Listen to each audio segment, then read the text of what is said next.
محبت را باید از مجنون آموخت. از مجنون پرسان کردن مسموک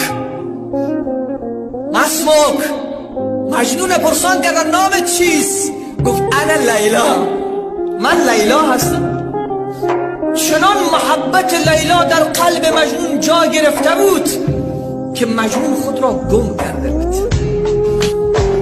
هر طرف نگاه میکرد لیلا میدید، زمین نگاه میکرد لیلا. یک روزی دیدن سگ آمد، پای سگ را برداشت و بوسید. کسی برش گفت چون پای سگ میبوسید؟ بس کوچه لیلا آمده.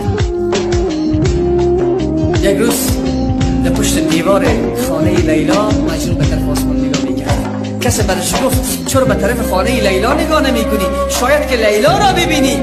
گفت نه، من به آسمان نگاه میکنم تا ستاره ای که سایه‌اش به خانه لیلا هست همون به من کافی است.